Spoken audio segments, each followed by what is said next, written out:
Hey, patrol members.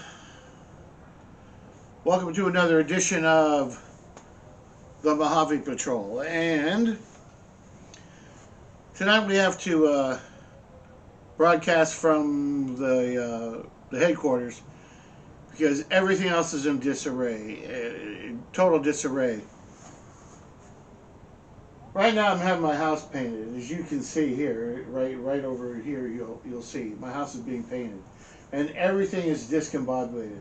My flippin' office, my studio.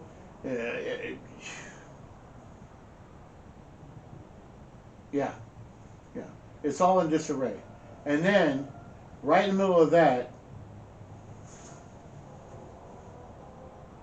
this happened. Great, huh? My blood pressure, for some reason, went off the chart. Went to the hospital. They could find no reason for it. No reason for it. They changed the meds around. I'm okay right now, but we have to keep an eye on it. So I am totally glad that you're here. I'm totally glad to hear. We're just going to do a simple whiskey review.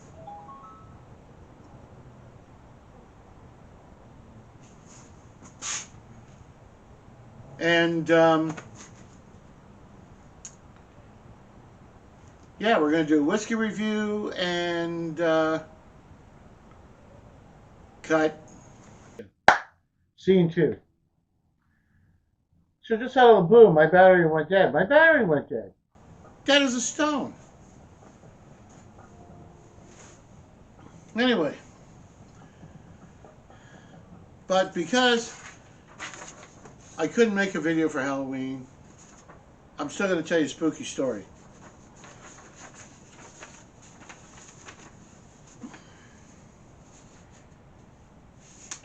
So during the early part of World War II, the Goodyear Company, and we all know the Goodyear Company, the tire company, had a fleet of blimps they used for advertising.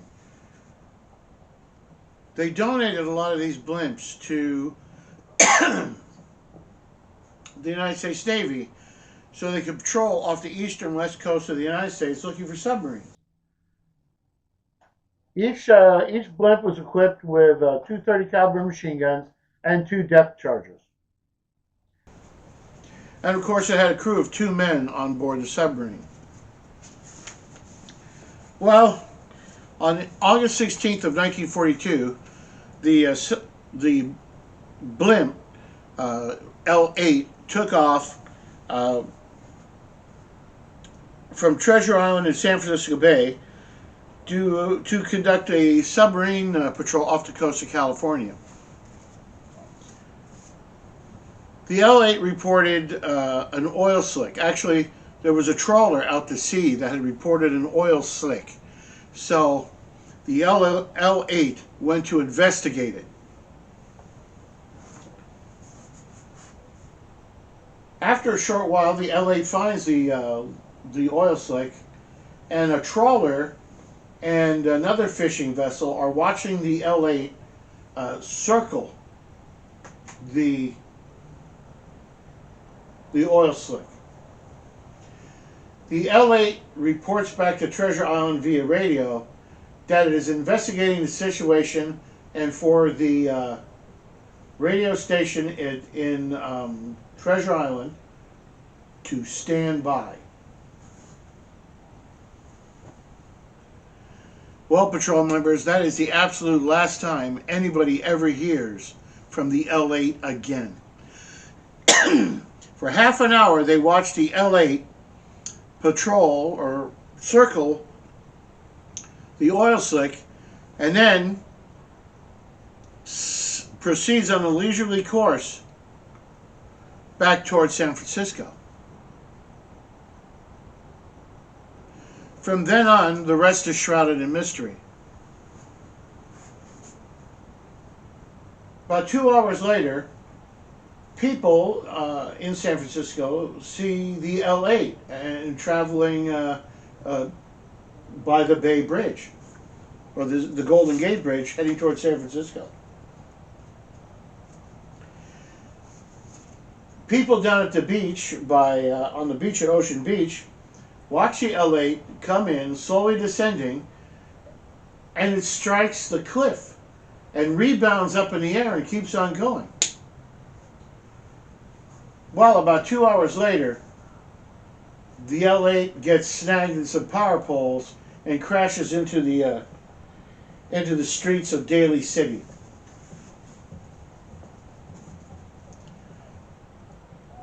The fire department comes, the police come to rescue the trapped pilot and co-pilot. But unfortunately, they're not on board. The pilot and the co-pilot are missing.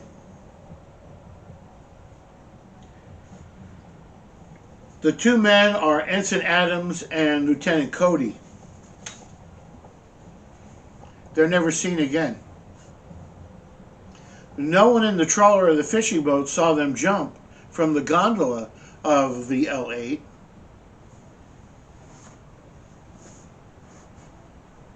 But they weren't there. The radio was switched on still, it was still working, but their life jackets were missing. Nothing else was gone. The flare guns were still in the holders, the life raft was still aboard, the depth charges, one of them was missing, apparently had been torn off when it struck the beach, or the cliff above the beach. But once again, Lieutenant Cody and Ensign Adams were missing. Who knows what happened to them? Some people say they fell out of the blimp somehow. Other people say one of the men murdered the other and then committed suicide by leaping to his death. If you go to the Naval Museum, the gondola of the L8 is on display there, up by San Francisco, as a testament to one of the great mysteries of the Second World War. I wonder what happened to those guys. You just don't vanish off the face of the earth and are never seen again. Or are you? But that's a topic for another time. I have a bottle of Hellcat Maggie.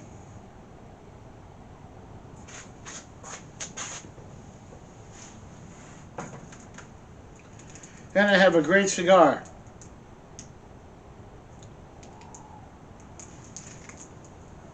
Nica Bustica. Nica Bustica is a Connecticut leaf. I bought these cigars up in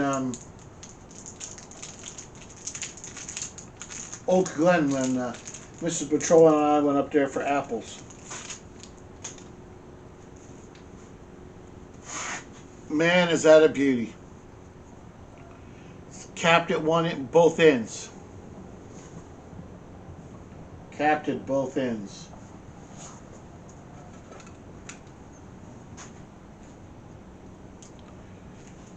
Let's remove those caps.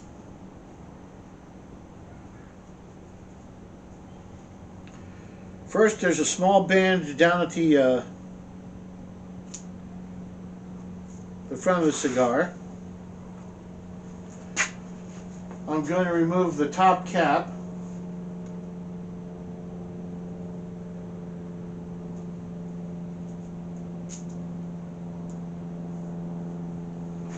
And now I'm going to trim the heel.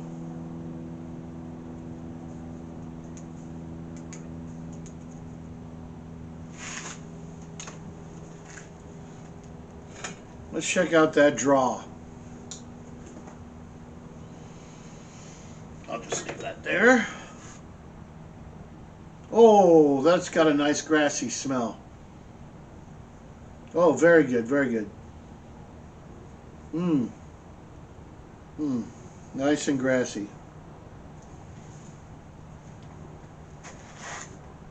Oh,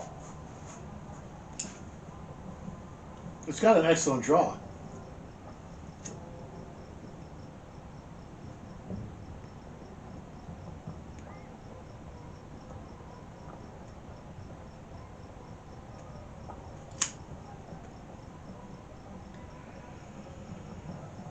That is a beautiful smoke. Holy cow.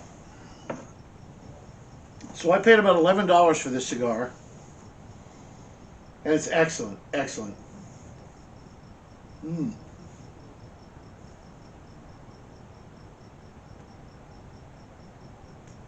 Ah, flipping standing. Hang on, I got a false light over here. I'm gonna make sure that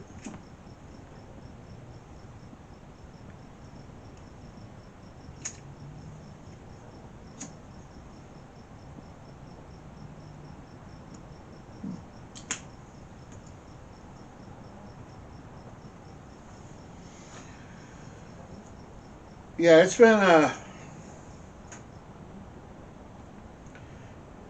a hell of a month. I went to the Big Sandy shoot. I was very disappointed with it. I'm not saying you shouldn't go, but the insurance companies really made it difficult to enjoy it. But, you know, people have to be safe. What can you do? You know, I wasn't in charge of it. And then on Halloween, because the whole front of the house was in disarray because of the painting, we just had the bare minimum of Halloween decorations, and we didn't get a single kid. Not one kid. Not one. And a friend of mine says, oh, I had about 100 kids. Oh, I had about 0 kids, you know.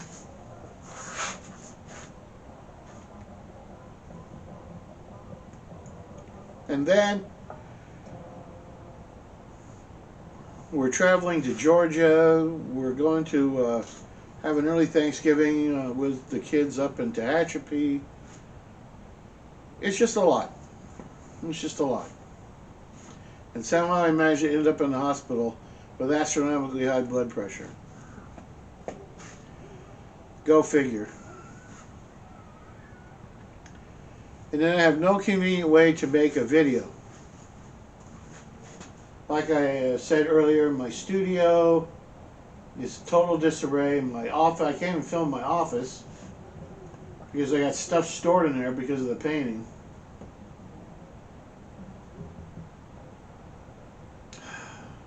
And then we're supposed to have a big wind event. I don't think it's going to happen here, but if it does, I'll film some of it for you. The good news is I really don't have anything to do until next week. So Tuesday, Wednesday, Thursday, Friday, Saturday, Sunday, Monday, I can kind of kick it and relax.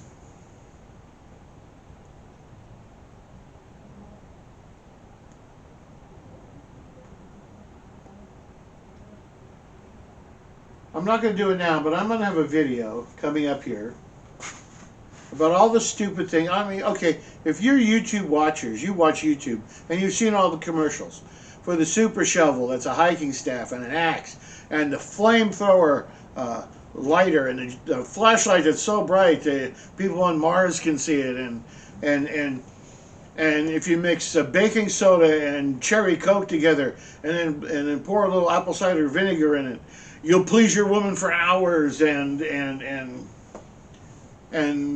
olive oil and miracle dog food that makes your dog live 40, 50 years. I mean, come on. We're going to talk about that crap. And sometimes that just drives me crazy. Does it drive you crazy?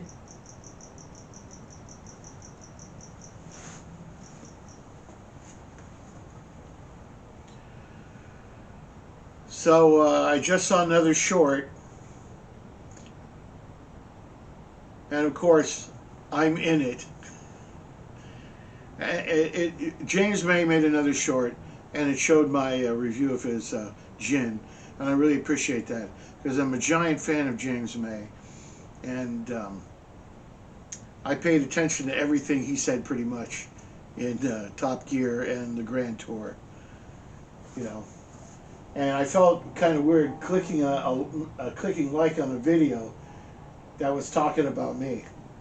But hey, you know, for all you members who came over here from James May, thank you. Thank you very much. I appreciate it. Well,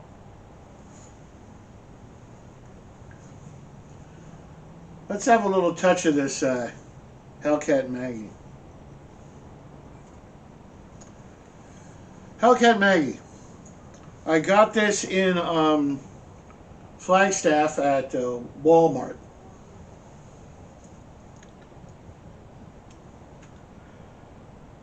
Hellcat Maggie was a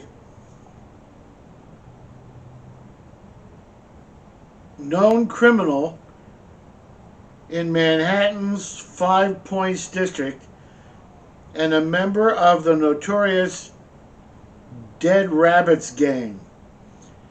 She was a fierce street fighter and actually filed her teeth and nails into points to better shred her opponent's skin.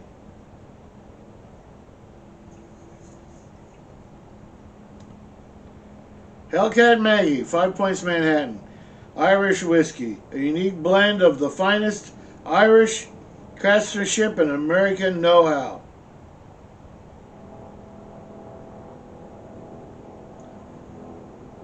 County Couth, Ireland. 80 proof. Government warning. According to the Surgeon General, women who drink alcoholic beverages while pregnant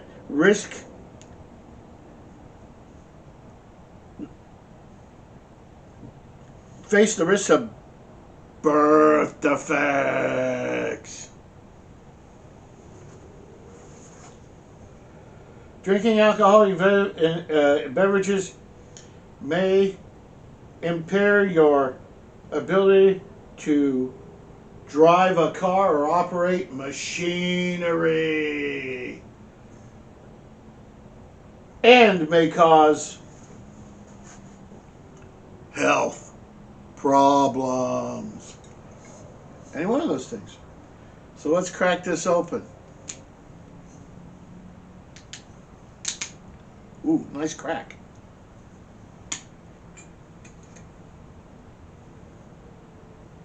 Oh. That is strong. Wow.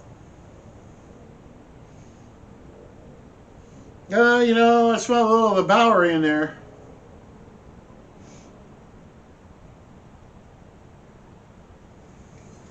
Just a little.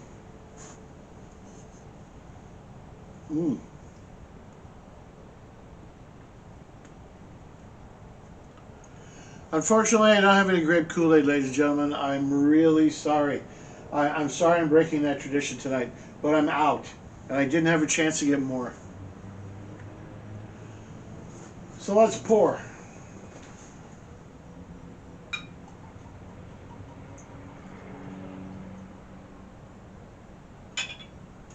Got a nice color, doesn't it?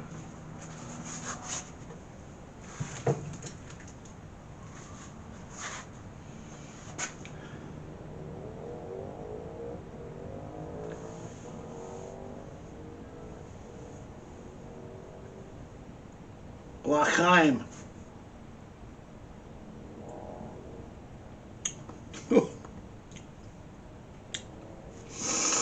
Oh, hang on.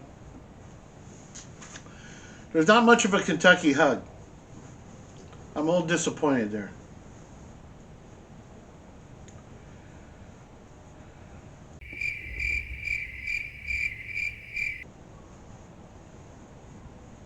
Pardon me. That being said, it's smooth going down. It doesn't have a big burn.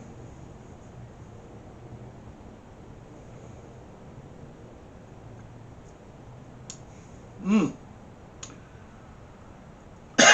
that's pretty smooth. Pretty smooth. That's not bad. Not bad at all. A lot goes into blending whiskeys, ladies and gentlemen. I know a lot of people prefer single malts, and I understand that. And I used to be that way until I actually watched a documentary on what goes into blending whiskey. And if you want to see a really good documentary on that, I'm sure you can find it on YouTube. There's a documentary on the replication of Shackleton's whiskey. Now, at his base camp in Antarctica, they found a case of 6 bottles and that he had personally had manufactured for himself. Yes, Shackleton was a blended whiskey man. And he had a case of whiskey blended just for him and his men. And he buried that in the ice at his base camp. And about 10 years ago, it was found. And the bottles were intact. And over a period of a year, they were slowly thawed. And then a blender came in, a gentleman who blends whiskeys for the finest houses in all of Ireland and Scotland, and recreated it exactly. And all the effort that goes into doing that is just fantastic. So don't poo-poo blended whiskeys, ladies and gentlemen. Some blended whiskeys are outstanding, and some aren't. Lockadena! Lockadena! Excuse me.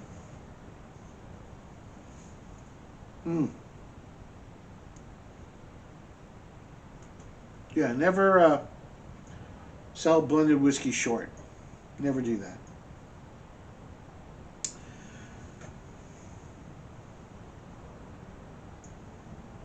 Well, folks, if you ever had your house painted and have to go through that rigmarole of everything that needs to be done to the outside and the inside of your house while you're having it painted, I feel for you. I know what it's like now. Like I said, we had so much done in this past year. Solar roofing, a new roof, house painting, yard cleanup, an estate sale.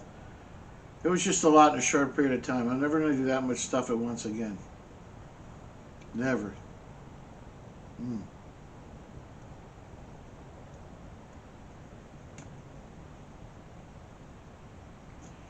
Well, we can make this short and sweet, ladies and gentlemen. I don't have a lot to talk about because, like I said, all we've been doing is getting the house ready, getting it fixed up for us. And it's long overdue, long overdue. It's needed it for quite a while. So, excuse me, there you have it. So,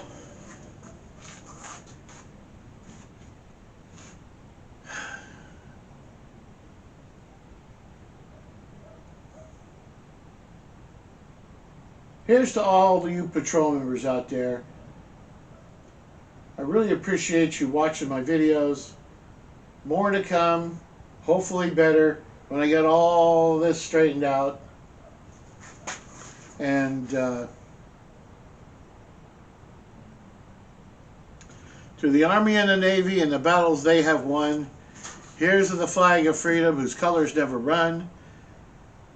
And may the wings of liberty never lose a feather.